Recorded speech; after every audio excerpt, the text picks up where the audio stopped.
تو اس سے ایک چیز اور سمجھ میں آتی ہے کہ اللہ پاک اپنے محبوب بندے کو اسی خاندان میں بھیجتا ہے جو خاندان پاکیزہ ہوتا ہے. اس لیے ہر کوئی کہتا ہے کہ اللہ مجھے نیک اولاد سے نواز. تو نیک اولاد تبھی ملتی ہے جب آپ خود نیک بنتے ہیں. نیک اولاد سے اللہ پاک اسے ہی نوازتا ہے جو خود نیک ہوتا ہے. اس سے بھی پتہ چلتا ہے حضرت ابو صالح موسیٰ کے دوست رحمت اللہ علیہ کو اللہ پاک رب العالمین نے غوث اعظم رضی اللہ تعالی عنہ جیسے اولاد سے نوازا. وہ بھی کتنے بڑے ولی تھے, نیکار تھے کہ اللہ پاک نے ان کے گھر میں, ان کے خاندان میں انہیں اولاد کی شکل میں ذات غوث اعظم سے نوازا. حضور سیدنا غوث اعظم الشیخ عبد القادر جیلانی رضی اللہ عنہ 470 ہجری میں پیدا ہوئے. 470 ہجری بعض لوگوں نے اختلاف کیا ہے, لیکن ان کا پیدائش کا جو ہجری ہے وہ 470 ہجری. اس کے ساتھ 90 سال جوڑ دیجئے, 90 سال جوڑ دیں گے تو لگ بھگ 561 ہجری لگ بھگ ہوگا. 561 ہجری. تو 561 ہجری میں ان کی وفات ہوئی. لگ بھگ 90 سال تک آپ جو ہے پوری زندگی اللہ رب العالمین کے ذکر میں آپ منہمک رہیں اور ساتھ ہی ساتھ درس و تدریس میں مشغول رہیں. ان کے ایک الگ پہلو میں بیان کرتا ہوں جو شاید بہت سے لوگ نہیں جانتے. بہت سے علماء کرام کو بھی ان کی نگاہوں میں بھی آئی ہے یہ باتیں, لیکن بہت سے لوگوں کو شاید نہیں معلوم. حضرت صلاح الدین ایوبی کے بارے میں آپ کو معلوم ہے, انہوں نے جب قدس کو فتح کیا تھا سب کو معلوم ہے. لیکن آپ کو حیرت ہوگی جو میں بیان کر رہا ہوں آپ کو, حضور سیدنا غوث اعظم رضی اللہ عنہ نے جو مدرسہ قائم فرمایا, ابھی بغداد میں ہے, بغداد میں موجود ہے. حضور غوث اعظم رضی اللہ عنہ جس مدرسے میں پڑھاتے تھے, یعنی ان کا جو اپنا مدرسہ جو بچوں کو تعلیم دیتے تھے, ہر سال 3000 علماء کے نام فارغ ہوتے تھے. 3000. اب 3000 میں کوئی محدث ہوتا, کوئی مفسر بنتے, کوئی محقق بنتے, کیونکہ نگاہ غوث اعظم رضی اللہ عنہ جب پڑھ جائے تو ان کا مقام علم کتنا بلند ہو جاتا. 3000 تک بچے جو ہے فارغ ہوتے, عالم بنتے. اور غوث اعظم رضی اللہ تعالی عنہ جو پڑھاتے تھے ہر سال, تو 90 سال کی عمر تک بچپن سے ہی آپ جو ظاہری علوم حاصل کرنے کے بعد آپ پڑھانے لگے, درس و تدریس میں مشغول رہے, 90 سال تک جو پڑھائے اس کے ایک سمرہ میں آپ کے سامنے ظاہر کرتا ہوں. جو صلاح الدین ایوبی نے القدس کو فتح کیا تھا, آپ کو حیرت ہوگی صلاح الدین ایوبی کے اکثر سپاہی غوث اعظم رضی اللہ تعالیٰ عنہ کے مدرسے سے فارغ ہوئے. تو اب بتائیے القدس فتح جو ہوئی اس میں غوث اعظم رضی اللہ تعالیٰ عنہ کا کتنا ہاتھ تھا کہ اکثر و بیشتر جو اس میں سپاہی تھے, مجاہدین تھے, لڑنے والے تھے, جنہوں نے قدس کو فتح کیا تھا, اکثر سپاہی غوث اعظم رضی اللہ عنہ کے مدرسے میں پڑھے ہوئے. غوث اعظم رضی اللہ عنہ کے شاگرد تھے, اور کچھ جو تھے وہ امام غزالی رحمت اللہ تعالی علیہ کے مدرسہ نظامیہ میں فارغین تھے. تو القدس جو فتح ہوا, اس فتح ہونے میں غوث اعظم رضی اللہ تعالی عنہ کا کتنا دخل ہے آپ کو اسی سے پتہ چل جائے. صلاح الدین ایوبی کے جو چیف ایڈوائزر تھے, وہ خود سیدنا غوث اعظم رضی اللہ تعالی عنہ کے مرید اور شاگرد تھے, خاص شاگرد تھے جو ان کے مدرسے سے پڑھے ہوئے تھے.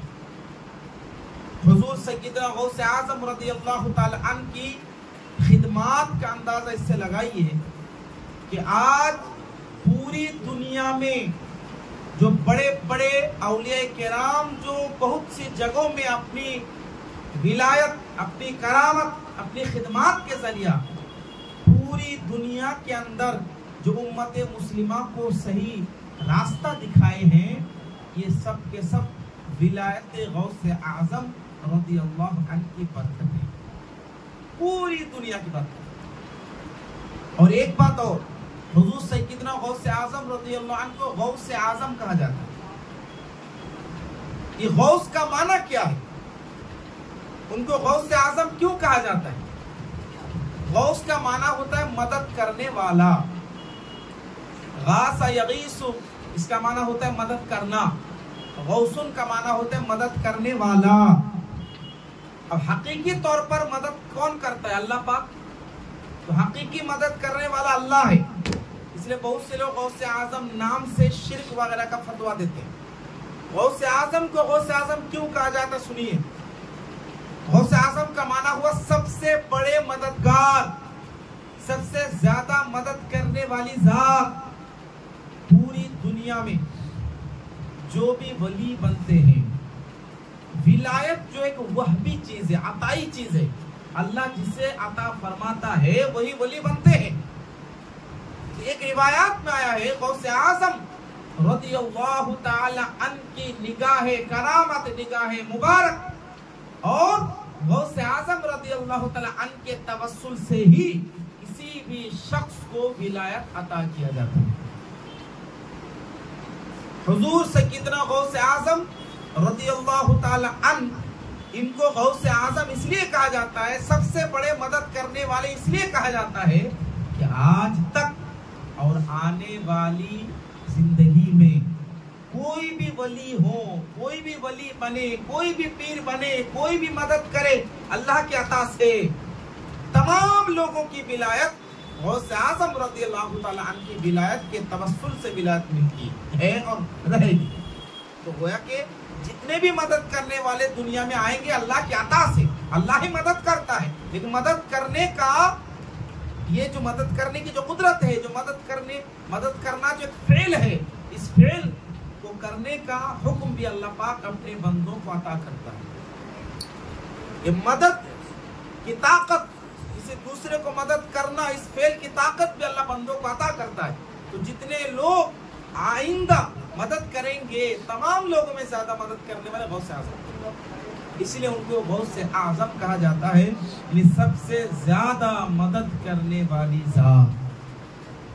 حضور سیدنا غوث اعظم الشیخ عبد القادر جیلانی رضی اللہ تعالی عنہ یہ ولی ہے. ولی حقیقت میں تین طرح کے ہوتے ہیں.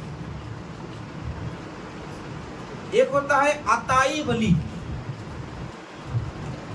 ایک ہوتے ہیں کسبی ولی، اور ایک ہوتے ہیں مادرزاد ولی. مادرزاد ولی کا معنی ہوتا ہے پیدائش سے ہی وہ ولی ہے، یعنی ولی بن کر پیدا، ان کو مادرزاد ولی کہا جاتا ہے، جیسے غوث اعظم رضی اللہ عنہ. اور ایک ہوتا ہے کسبی ولی، یعنی کوئی انسان فرائض و واجبات و سنت و مستحبات تمام افعال کو انجام دیتے ہوں اور اللہ پاک کے اتنے قریب ہو جائیں، اللہ پاک کے اتنے زیادہ پسندیدہ اور محبوب بندوں میں وہ شامل ہو جائیں کہ اللہ پاک اس بندے کو پسند فرماتا ہے اور اللہ پاک پسند فرما کر ولایت عطا کرتا ہے. اس وقت اسے کہا جاتا ہے کسبی ولی، یعنی انہوں نے بھی محنت کی، کسب کیا، ذکر و اذکار کیا، عبادت کی، ریاضت کی، مراقبے مشغول رہا، خدمات کی، تو اللہ پاک کے قریب ہو گئے، اللہ پاک نے پسند فرمایا، اللہ پاک راضی ہو گیا تو اللہ پاک نے انہیں عطا فرمایا. اسے کہا جاتا ہے کسبی ولی. اور ایک ہوتا ہے عطائی ولی، اللہ پاک جسے پسند فرمائے وہ پہلے ہی سے اسے اللہ پاک ولایت عطا کر دے.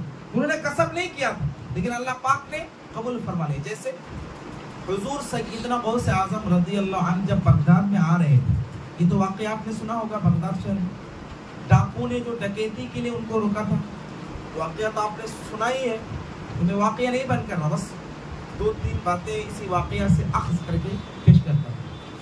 اب جتنے ڈاکو لوگ تھے غوث اعظم کی سچائی کو دیکھ کر توبہ کیا تھا کہ نہیں کیا تھا؟ غوث اعظم رضی اللہ عنہ میرے پاس 40 دینار جو ہے کوٹ کے اندر جو ہے سی دیا ہے، میری ماں نے سی دی ہے. تو سچ بات انہوں نے کہا کہ ماں نے جب کہا جھوٹ نہیں اب بول سکتے، جھوٹ مت کہنا، ہمیشہ سچ کی دامن کو تھامے رکھنا. تو غوث اعظم نے سچائی کی دامن کو پکڑ کر ڈاکو کے سامنے بھی سچ بیان فرمایا کہ میرے کوٹ کے اندر کیا ہے، 40 دینار ہے. تو تمام ڈاکو نے توبہ کیا.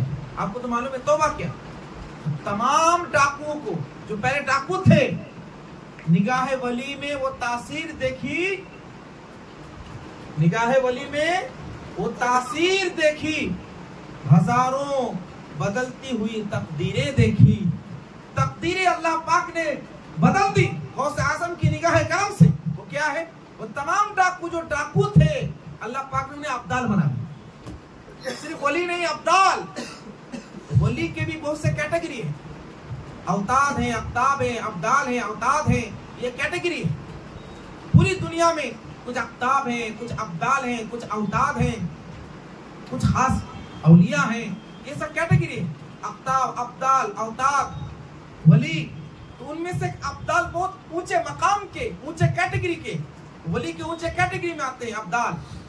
تو اللہ پاک نے ابدالیت عطا فرمائی، وہ کیا ہے؟ غوث اعظم کے توسل سے، کہ غوث اعظم نے سچ فرمایا، تمام لوگوں نے توبہ کیا، اسلام کو قبول کیا، اور غوث اعظم کی مبارک نگاہیں پڑی تو اللہ پاک نے انہیں ابدال بنا دیا۔ یہ جو ابدال بنے انہوں نے کسب تو نہیں کیا، ایسا تو نہیں ہے کہ انہوں نے عبادت کی تو اللہ پاک نے انہیں عطا کیا۔ ہاں عبادت بنی، کب بنی؟ ان کی نیت سے، خلوص سے، جب توبہ کیا۔ لیکن پہلے انہوں نے عبادت نہیں کی تھی، ریاضت نہیں کی تھی، مراقبہ میں نہیں تھا، لیکن اللہ پاک نے پسند فرما لیا غوث اعظم کی قدم میں جب وہ لوگ پڑ گئے، رجوع کیا، توبہ کیا، اپنے گناہوں پر شرمندہ ہوا تو اللہ پاک نے ابدال بنا۔ تو یہ جو ابدال ہوئے یہ ہوئے عطائی۔ تو تین کیٹیگری کے، ایک ہوتے مادرزاد ولی، ایک ہوتا وہبی ولی جو خاص عطائی، اور ایک ہوتا کسبی ولی جو محنت کر کے، عبادت کر کے اللہ کے قریب ہو جائے اور اللہ پاک ولایت عطا فرما دے۔ تو یہ تین طرح کے ولی ہوتے ہیں۔ تو غوث اعظم رضی اللہ تعالی عنہ جو ہے مادرزاد ولی ہیں، جو پیدائشی ولی ہیں، جب سے دنیا میں آئے ولی بن کر آپ تشریف لائے۔ غوث اعظم رضی اللہ تعالی عنہ کا عرس یا ان کی یاد میں آج ہم اور آپ بیٹھے۔ اب آخری وقت میں غوث اعظم رضی اللہ عنہ کی زندگی سے کیا سبق ہمیں لینا چاہیے، میں چند اسباق آپ کو دیتا ہوں۔ غوث اعظم رضی اللہ تعالیٰ عنہ کی پوری زندگی سے ہمیں چند اسباق ملتے ہیں، کچھ لیسن، کچھ سبق ملتا ہے غوث اعظم رضی اللہ تعالیٰ عنہ کی زندگی سے۔ کوئی بھی بزرگ ہو، چونکہ غوث اعظم تو سرداران اولیاء ہے، سید الاولیاء ہے، تمام ولیوں کا سردار ہے۔ کوئی عام متقی بندہ، پرہیزگار، دیندار، نیککار، جو اللہ کے ولی ہیں، تو ان کی زندگی سے بھی فائدہ اٹھانا چاہیے۔ یعنی آپ اگر ان کی زندگی کو پڑھتے ہیں تو آپ کو بھی چاہیے کہ آپ ان کی زندگی سے لیسن کو حاصل کریں، اور ساتھ ہی ساتھ you have to apply his lesson in your life۔ ان کی جو سبق ہے، ان کا جو لیسن ہے، ان کا اپنی زندگی میں عملی جامہ پہنا ہے، یہ بھی کیا ہے؟ ہونا چاہیے۔ تو غوث اعظم رضی اللہ عنہ کی زندگی سے جو سبق ملتا ہے، چند اسباق دیتا ہوں۔ پہلا، ابھی جو میں بتایا وہ کیا ہے کہ کسی بھی موڑ پر آپ رہیں، کسی بھی سچویشن پر آپ رہیں، کسی بھی ماحول میں آپ رہیں، کبھی بھی ہو، آپ ہمیشہ سچ کہیں۔ اگر سچائی کا دامن ہم تھام کے رکھتے ہیں تو حقیقی عاشق غوث کہلائیں گے، اور غوث اعظم رضی اللہ عنہ کا حقیقی فیضان آپ کے اوپر جاری ہوگا۔ تو غوث اعظم رضی اللہ عنہ کی زندگی سے جو پہلا سبق ہمیں ملتا ہے وہ ہے آپ کا سچائی ہمیشہ آپ کو اپنانا ہے۔ آج کے دور میں تو بہت سے لوگ ہیں جو بہانے کھوجتے ہیں۔ دیکھیں اسلام کے اندر صرف چند جگہوں میں جھوٹ آپ بول سکتے ہیں، تو اس کا مطلب یہ نہیں کہ بولنا جائز ہے، بلکہ رخصت ہے، یعنی چھوٹ ہے۔ چھوٹ مطلب یعنی اس وقت کے لیے مخصوص چیز کے لیے، مخصوص وقت کے لیے، مخصوص مقام کے لیے آپ کو رخصت دی گئی۔ یہ ہرگز مت سوچئے گا کہ وہ جائز ہے، بس مخصوص وقت کے لیے آپ کے لیے رخصت ہے۔ جیسے مثال دیتا ہوں، جان بچانے کے معاملہ ہو، آپ کی جان پر بنائے، اگر آپ اس مقام پر سچ بولتے تو آپ کو مار دیا جائے گا۔ تو جان بچانا بھی فرض ہے، سچ بولنا بھی فرض ہے۔ جان بچانا بھی فرض ہے، سچ بولنا بھی فرض ہے۔ تو وہاں پہ اگر جان پر بن آئے تو وہاں پہ آپ کے لیے جھوٹ کی رخصت ہے۔ اس کا یہ مطلب نہیں کہ پوری زندگی، بس اسی وقت کے لیے۔ اس کو غلط انداز میں اگر لیں گے, صحیح سے نہیں سمجھیں گے, تو پھر شریعت پر عمل نہیں ہوگا. بس مخصوص وقت کے لیے. اور دوسری جگہ کیا ہے, مان لیجئے کوئی رشتہ ہے, ایک جھوٹ کی بنیاد پر رشتہ آپ کا قائم رہے گا ورنہ ٹوٹ جائے گا. کبھی کبھار ایسا سچویشن اگر ہو جائے تو اس وقت کے لیے, مخصوص وقت کے لیے رخصت ہے. آج تو لوگ جو 2 کی جگہ 10 بنا دیتے ہیں, 2 کی جگہ لوگ 10 بنا دیتے ہیں, 10 جگہ رخصت نکالتے ہیں. یہ ہے بھلا, یہ ہو گیا, وہ ہو گیا, یہ نہیں بولتے, وہ نہیں ہوتا.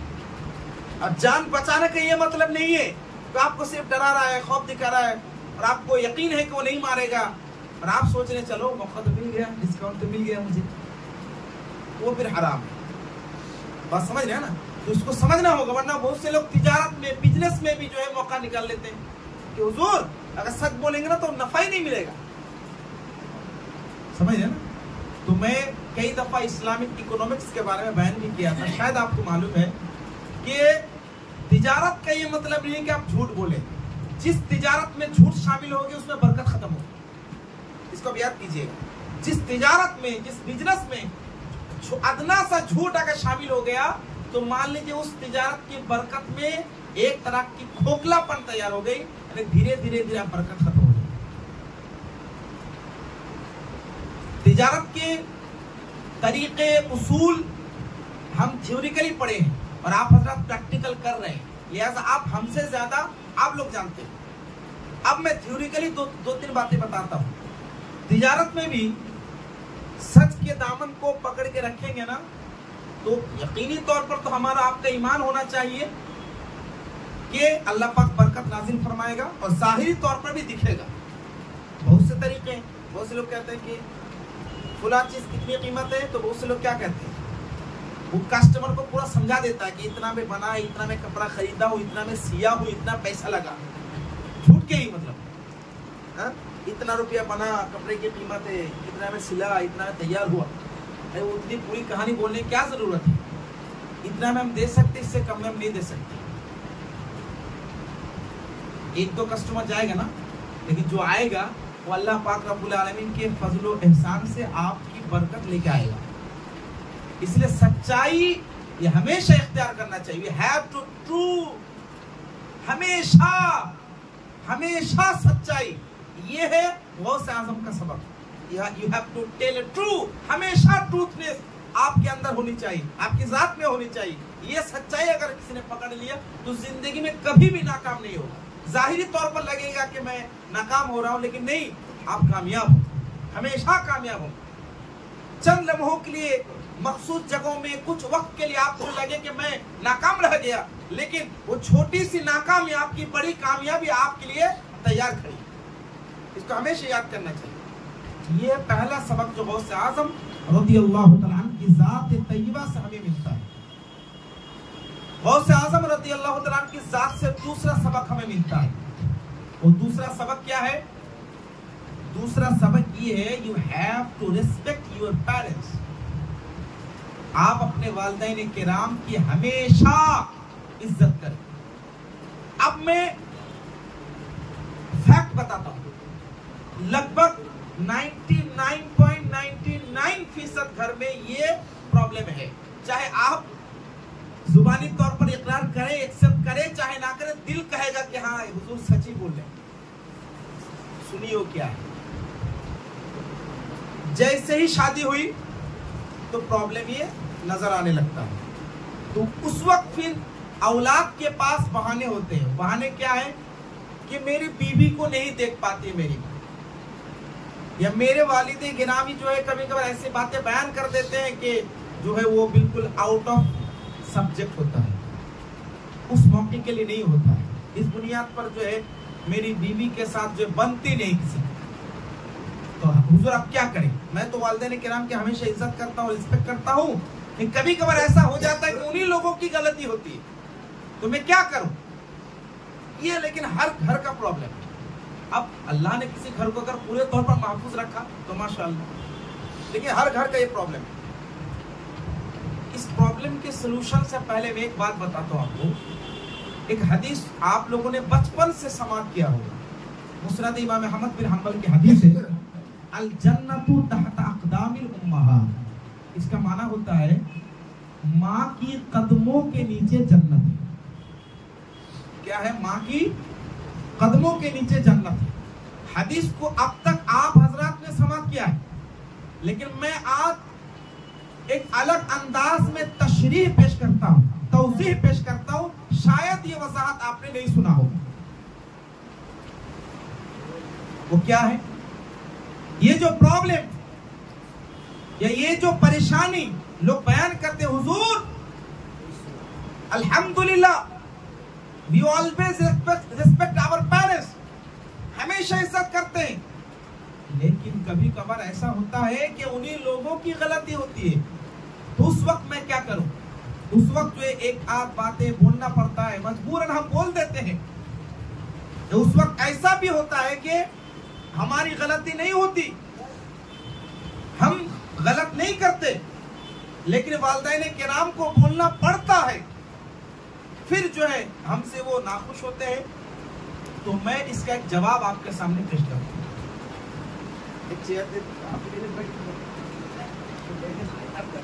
جواب سنیے پہلے۔ یہ جو حدیث پاک آپ حضرات نے سماعت کیا تھا بہت پہلے سے، الجنت تحت اقدام الامہات، ایک اصولی تشریح پیش کرتا ہوں۔ اس کا لفظی ترجمہ ہوا ماں کے قدموں تلے جنت ہے، لیکن کیا اس میں کوئی شرط ہے کہ ماں نیککار ہونا چاہیے، ماں مومن ہونا چاہیے، ماں مسلمان ہونا چاہیے، ماں متقی پرہیزگار دیندار ہونا چاہیے؟ حدیث میں ایسی کوئی شرط نہیں ہے۔ حدیث کے اندر یہ نہیں الجنت تحت امہات المؤمنات مسلمات، یہ اس طرح کی شرائط موجود نہیں ہے۔ آپ اپنے دماغ کو، ذہن کو ایک دم کھول کے سنیے۔ بچپن سے حدیث سنتے آ رہے ہیں کہ ماں کے قدموں تلے جنت ہے، جہاں ریسپیکٹ کی بات ہوتی ہے، عزت و احترام کی بات ہوتی ہے، تو بیوی کا ایک بہانہ لے کے آتے ہیں کہ میرے والدین کی غلطی ہے۔ خدا را ایک بات یاد رکھیے گا کہ ماں کیسی بھی ہو، والدین کس طرح کی بھی غلطی کریں، یہ حدیث حق ہے۔ You have to accept this حدیث۔ کیا ہے کہ ماں کے قدموں تلے جنت ہے، لہٰذا اسی کو آپ فالو کریں کہ ماں کی غلطی ہزار ہو، لیکن آپ حدیث پر ایمان لائیں کہ ماں کے قدموں تلے جنت ہے۔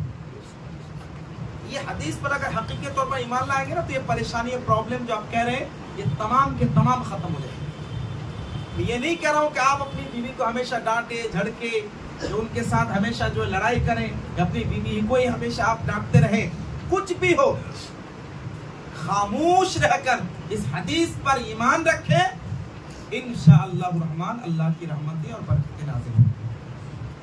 ایک مسئلہ بھی بتا دیتا ہوں۔ سیدنا امام اعظم ابو حنیفہ رحمۃ اللہ تعالی علیہ کے ماننے والے ہم لوگ، ہم حنفی ہیں۔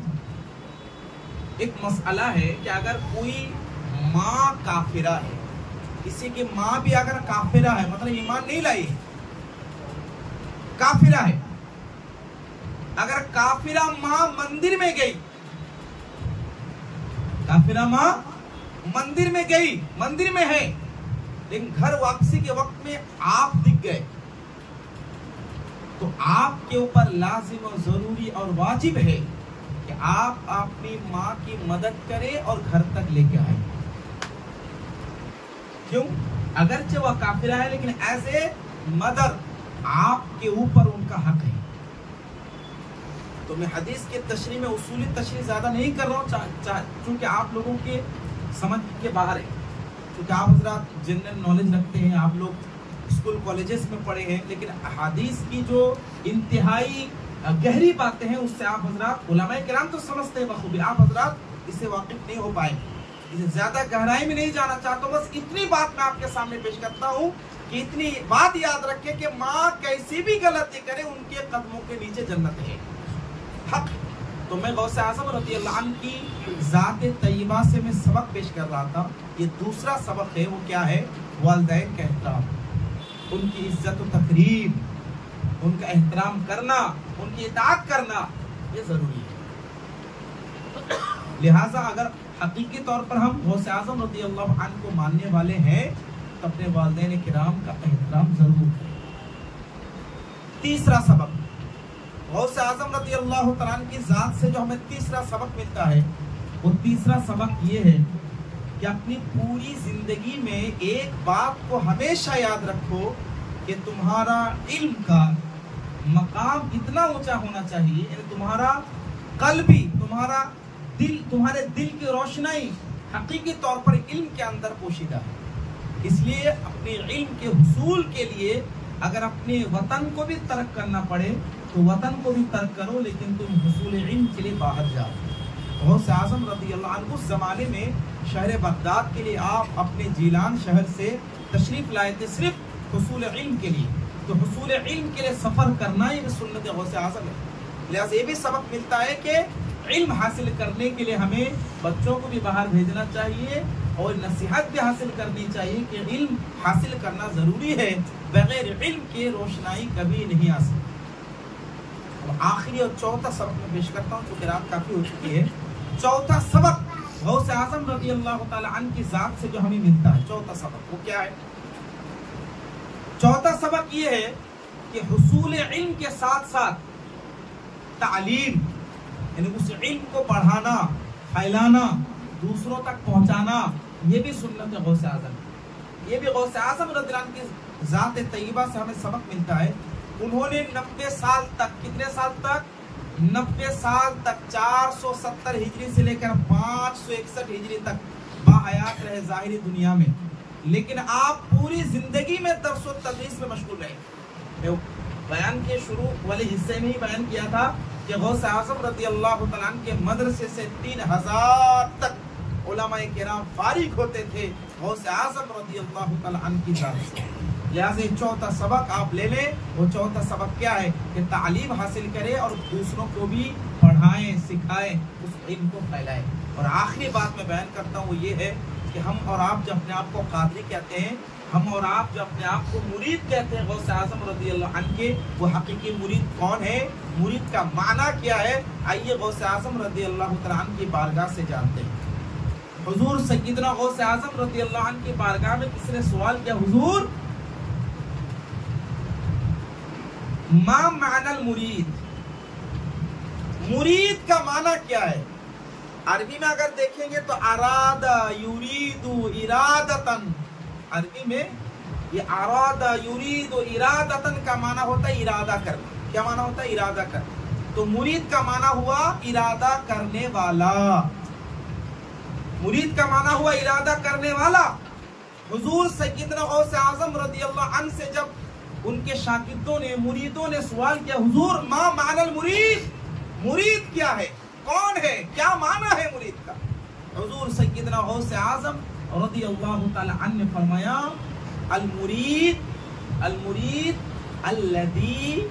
الذی یتزہد عن الدنیا ویشغل فی ذکر اللہ تعالی.